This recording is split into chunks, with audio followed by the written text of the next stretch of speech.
Hey everybody, I'm Jen Spice, and today I'm going to do a review of the Mercado, which is like a farmer's market in the US or in Canada, makeup that is probably handmade, but I'm not really sure. But I had some really disturbing, um, uh, really disturbing things happen. I'll explain that to you as I show you. So I'm going to show you the product now.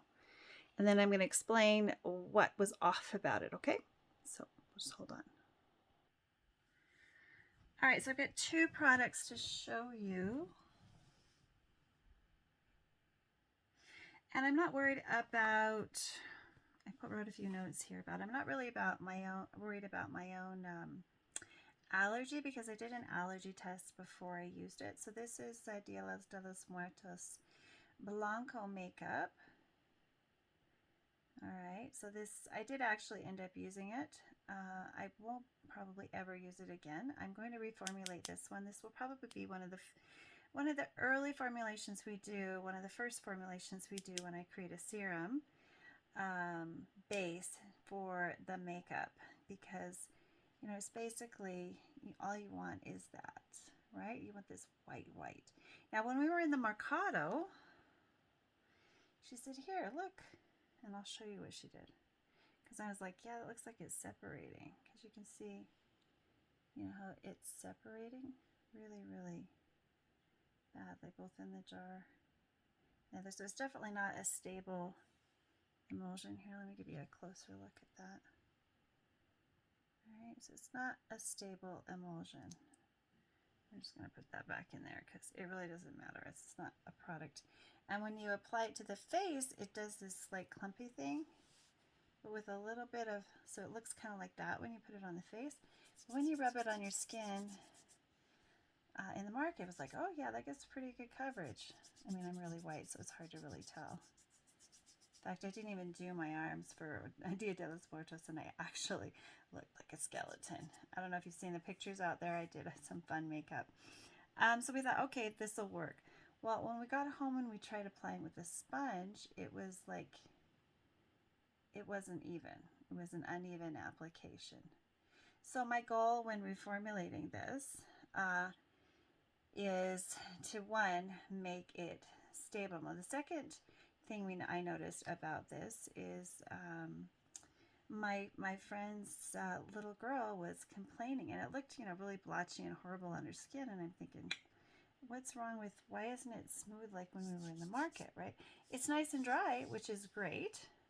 I didn't have any allergies to it, so I went ahead and slathered it all over my skin, and I did it very quickly and got, it's not particularly opaque. I don't know if you can tell, my arms aren't exactly there isn't a huge difference. It's not like this really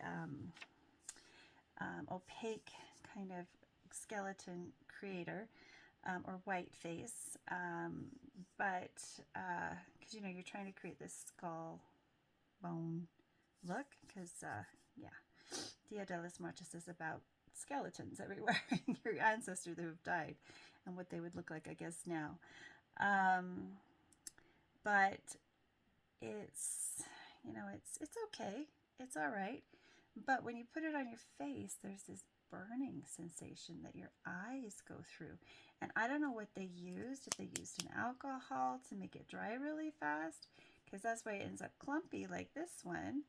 Because if you don't put it on fast, and it's really hard to put it on fast on a small child, for example, who's screaming that her eyes hurt, or she's screaming that it hurts, because it's got something in it that probably shouldn't be in there.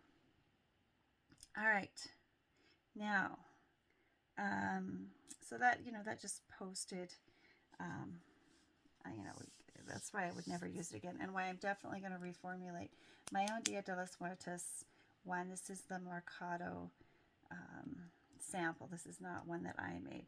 So here's the other sample that I purchased in the Mercado. I haven't actually tested it yet, but I thought it would be fun to do that on the camera. After, having that weird result with the other one, I just stuck to my eyeliner. I wasn't going to be rubbing this around my eyes. So actually I did stick my finger in it, as you can see, and I didn't notice there was a lot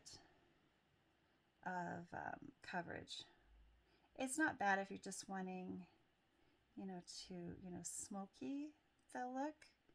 But again, something I would make one shot, one and done, super dark, kind of things. You could use a brush to do nice, bold black strokes, which are kind of nice when you're, creating a skeleton look on your face in makeup.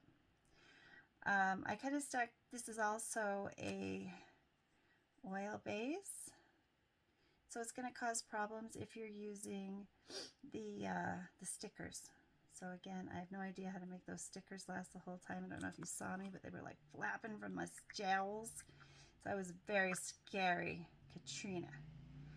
Or Katarina, or I'm not sure. Katrina, I think it was Katrina. So those are the things that I purchased at the Mercado here in Mexico City. Obviously, to me, they look like they're handmade. They need some new formulating. If you are making your own and you're using and you have similar kind of product that you're putting out, I want to show you how to make it better. So I'm going to give you a formula, and it will be free online. You will have to watch my video though.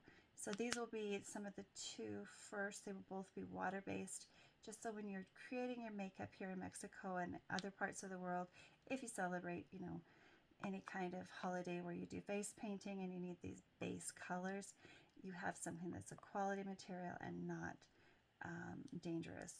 So yeah, don't stop using alcohol, or I can't even smell. I don't know what it is. It's got a slight perfumey scent to it, so there might be a perfume in there that causes the fumes.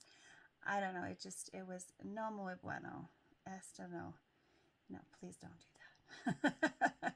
Gracias. So that's the end of this review. This is just a review, but there will be a formulation on this for my Mexico series. So please come back and watch it, and like and subscribe, and please support if you can, as much as you can, so that I can travel and find things to help people around the world and to help you become a better formulator and make things from scratch if you want to.